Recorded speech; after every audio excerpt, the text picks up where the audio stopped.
So, trades. We're coming up to the trade deadline, and everybody wants to see everybody make trades. But trades don't always work out well. There's usually a winner, there's usually a loser. Sometimes both teams it works out, like Seth Jones for Ryan Johansson as an example. Here are the worst trades by each organization. According to NHL Trade Tracker, which is a very good website. I've been looking at a lot. I've perused a lot of their stuff. So it's NHLTradeTracker.com. I'm just going off their list, and we'll see if I agree with them on the worst trades ever. I probably will. They actually got a very good database on every trade ever made.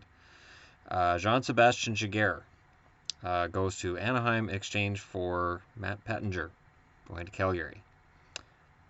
Whoops. At the time in 2000, Calgary had decent goaltending. So Giguère was seen as not necessarily living up to his potential, and he was expendable. Whoops. Proves you don't give up on a goalie too early. And then the Ducks also got a steal in '96 when they picked up Teemu Selanne, a 4th-round pick, and Mark Schwannard from Winnipeg for Chad Kilger, Oleg Tverdovsky, and a 3rd-round pick in '96. So this is the trade that finally really did in the Winnipeg Jets. The Jets were in Arizona. I think it was 6 months later. They were officially Arizona Coyotes. And the Selanne trade was just, yeah, it was one of those things. And it's a trade that had to happen. I mean, Winnipeg had to trade him. They didn't have much choice. On the Arizona list, Daniel Briere going to Buffalo with a 3rd-round pick in 2004, which turned out to be Andrej Sekera. And the Coyotes acquired Chris Gratton and a 2004 4th-round pick, Liam Redix. Redix and Sekera would both go on to be Oilers. Figure that one out.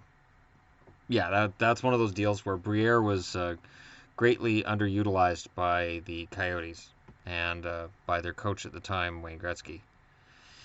Boston. So this is quite the list here, both ways, both in terms of them ripping somebody off and getting ripped off. Brandon Bochenski goes to Boston in exchange for Christopher Stieg going to Chicago and a conditional 5th-round pick that didn't have to be conditionally given because Bochenski didn't play enough games on the Bruins. At the time, I was fine with this deal. I liked Bochenski, but yeah, it just didn't work. The Toronto Maple Leafs acquire Andrew Raycroft from Boston for the rights to Tuukka Rask.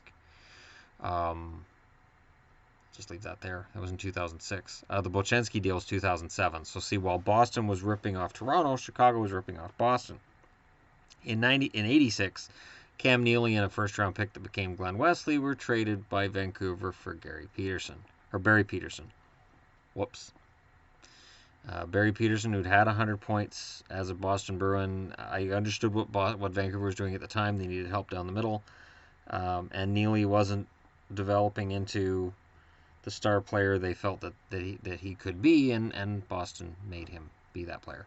In 1976, Rick Middleton became a Boston Bruin in exchange for Ken Hodge Sr. for the New York Rangers, a move that would have been fine for the Rangers if Hodge Sr. was about 10 years younger. Buffalo. So they got the Briere trade in there. Buffalo acquires Miroslav Shaitan, or Satan, I don't know who he's trying to kid, from the Oilers for Craig Miller and Barry Moore. That was in 97. In 92, the Buffalo Sabres acquired Dominik Hasek from Chicago for Stefan Beauregard and a 4th-round pick that became Eric Daze. Now, if Daze's career wasn't shortened by injuries, this trade would be a lot closer to still being abysmal, but not as abysmal. Daze was a decent goal scorer, but health issues. And Beauregard, honestly, Chicago should have known better. Hasek had shown enough in Chicago that Chicago should have known better, but they already had Belfour, so they didn't need Hasek. That's a lesson to you guys who are saying, oh, the Capitals should just trade Samsonov. Oh, there's this prospect, just trade him. Don't give up on prospect goaltenders, or it'll bite in the ass 4 or 5 years down the road, maybe even later. Calgary. Mark Savard was acquired by the Atlanta Thrashers for Ruslan Zainulin. Or Zainulin. Doesn't matter. Doesn't matter what his name was, because he never became... I don't think he ever played for the Flames. Great, now I gotta click on his name to see if I'm wrong or not. No, he never came over and played in the NHL. He stayed in the KHL his entire career. So, yeah, that was quite the move. Calgary didn't believe Marc Savard was big enough, and they didn't have any faith in him. I'm not sure why. And there's the Jaguar deal. And then the St. Louis Blues acquire Steve Bozek and Brett Hull from Calgary in exchange for Rob Ramage and Rick Walmsley. And that was a deadline deal in '88. I will defend that deal. I will defend that deal because Walmsley and Ramage played important roles in getting Calgary over that hump and getting them the cup in '89. Almost as much as Steve Smith putting the puck in his own net. Had helped them feel like they were on an equal footing with the Edmonton Oilers, which was difficult to find at that time. But still, Brett Hull became Brett Hull, and Calgary traded him. And, who knows if they might have won more Stanley Cups if they hadn't traded him. Carolina, the only one that shows up under Carolina is the Kings acquiring Oleg Tverdovsky and Jack Johnson in 2006 in exchange for Tim Gleason and Eric Belanger, a deal which made all of us say, who's Tim Gleason? Seriously, when that trade went down, everybody had the same reaction. Who's Tim Gleason?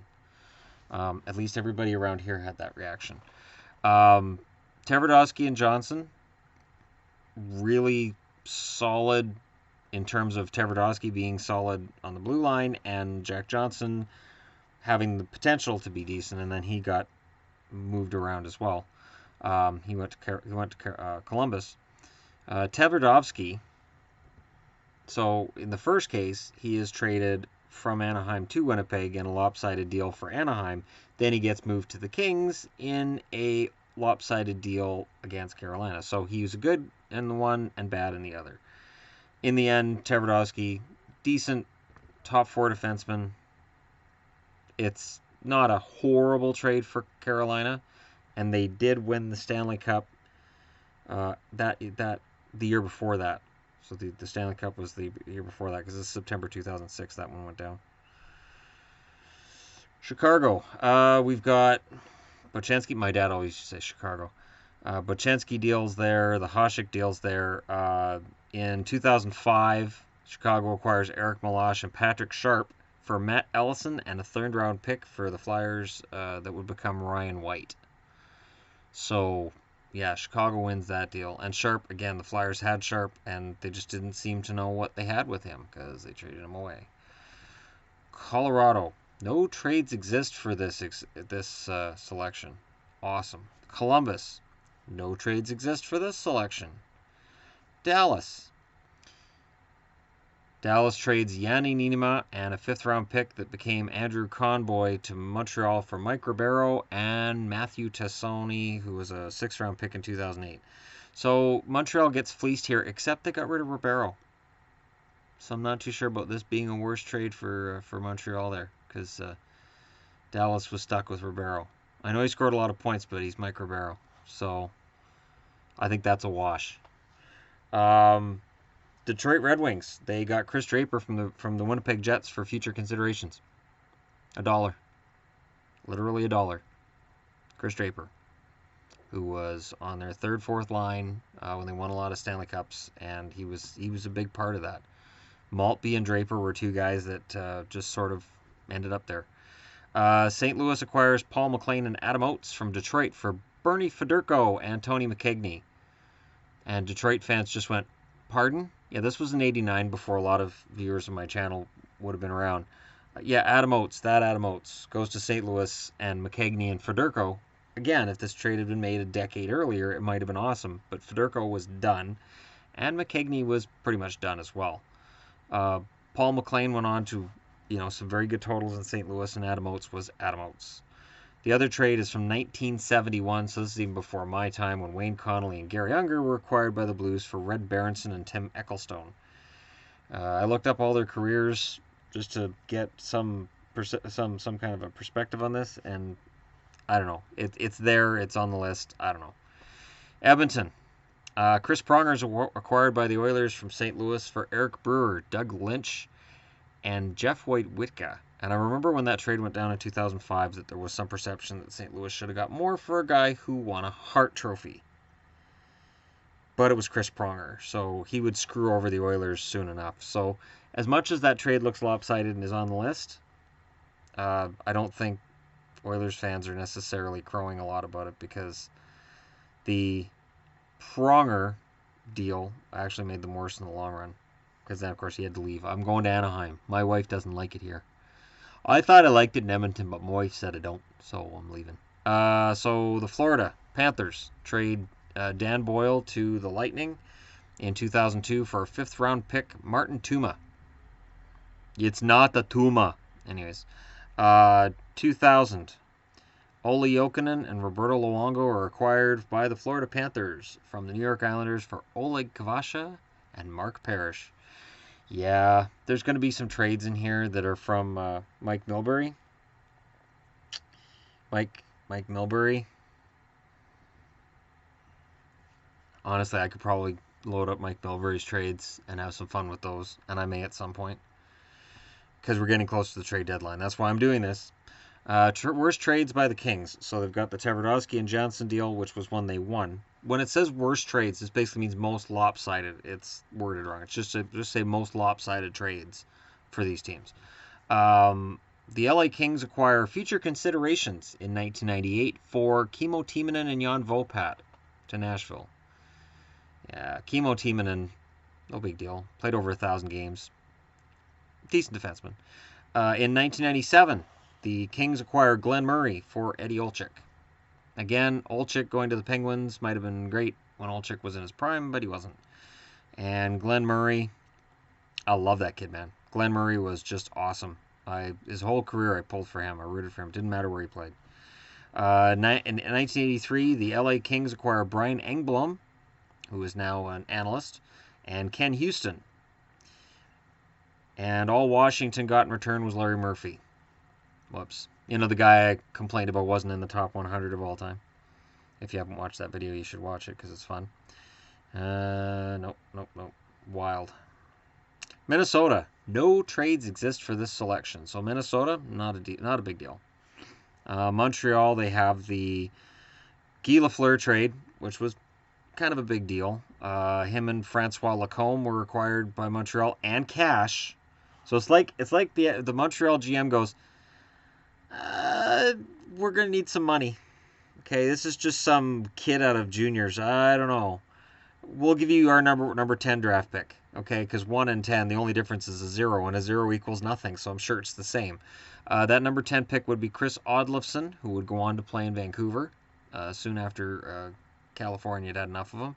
And Ernie Hickey was grabbed by California Golden Seals in exchange for Guy Lafleur, Francois Lacombe, and cash. They gave Montreal money to make it happen. That's just cruel.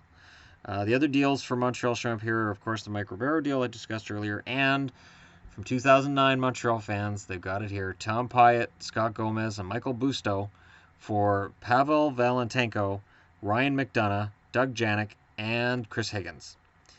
The McDonough kid, I hear, is pretty good. I don't know, but it was 7 names, and I guess they just figured if we just throw McDonough in, and there's all those names in there, nobody's going to say anything. Yeah, people noticed. Nashville, the only one in here is the team in a deal for Nashville. Jersey. Oh man, Toronto fans are going to hate this. Tom Curvers was acquired by the Toronto Maple Leafs in exchange for a number 1 draft pick that became Scott Niedermayer. See, it's not a matter of whether or not the Leafs are bad luck or cursed or anything. They just keep trading guys they shouldn't. The New York Islanders, also known as the page of Mike Milbury's shame. In 98, they acquired Trevor Linden from the Canucks. Now, of course, I discussed that Linden being traded was something that fans hated Mark Messier for. Fine, but they got back Trod Bertuzzi, Brian McCabe, and a 3rd-round pick, which became Jarkko Ruutu. And McCabe would get flipped a year later in order to acquire the Sedin twins. So Linden being traded out was horrible from a PR point, but honestly, it was a great trade. And then Alexei Yashin was acquired by the Islanders in 2001 in exchange for Bill McCult, Zdeno Chara, and a number 1 pick, which became Jason Spezza. And to this day, Sens fans really should send a gift basket at every trade deadline to Mike Milbury, because that's pretty awesome for the Senators. Rangers. So we got the McDonough deal. The Washington Capitals acquired Anson Carter in 2004 for Jaromir Jagr. Now, there's a qualifier with this deal, and I feel like I should discuss it.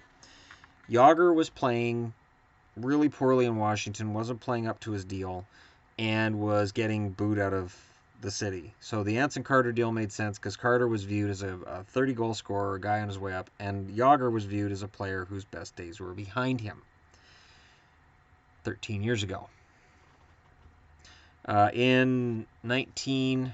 Oh, crap. No, get out of there. All right. In 1987, don't click on the wrong thing, boys and girls. 1987, the New York Rangers acquired Bobby Carpenter and a second-round pick, which became Jason Prosovsky. I've got a card of his around here somewhere. In exchange for Bob Crawford, Kelly Miller, and Mike Ridley. The Capitals win that deal.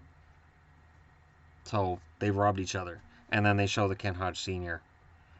trade in there as well. Ottawa. The Alexei Yashin deal's in there, and then the Senators acquire Krister Olsson in 1996 for Pavel Demitra. Probably not the most you could get for Pavel Demitra after he'd played in the NHL, but at the time nobody really knew who Demitra was either. And then Philly, the only trade that shows up is the Patrick Sharp deal. Pittsburgh Penguins. The Capitals acquire Jaromir Jagr and František Kuchera in 2001. So, yeah, Jagr is usually involved in trades where it's like, you got him for what? Because all Pittsburgh got back was Chris Beach, Ross Lubischuk, Michael Civic, and future considerations which never became anything. Chris Beach was the best player they got for Jaromir Jagr. Yeah. Then they got the Glenn Murray deal. And then, of course, the Penguins acquire Alex Stoyanov in 96 for some kid named Marcus Naslund. San Jose Sharks. No trades exist for this selection, so the Sharks have not been on either side of a lopsided deal. St. Louis Blues. The Pronger deal. Demitra. Adam Oates. Brett Hull. So think about it. March of 1988, they get Brett Hull in a steal, and in 89, they get Adam Oates in a steal. And in 71, they got Gary Unger in a steal. So all the St. Louis deals have already been over. Tampa Bay, the Dan Boyle deal's in there for Martin. It's not a Tuma. Toronto, there's the Andrew Raycroft deal and the Tom Curvers deal. So there you go. All you gave up were draft picks and rights to a prospect. They're not even in the NHL yet. Who cares? They don't have the Phil Kessel deal on here. Of course, it depends who you ask. There's Leafs fans that still to this day will defend that deal. So I'm not going to say anything as a Bruins fan. I'll just say, hey, 2011 called. Hi. Canucks, it's got the Linden deal, which they won. The Naslund deal, they won. And the Neely deal that they lost by a lot. The Capitals... It's got the Anson Carter deal for Jagr. They lost that. They won the Jagr deal where they gave up Chris Beach and somebody else. And they won the Bob Crawford, Kelly Miller, Mike Ridley deal with the Rangers.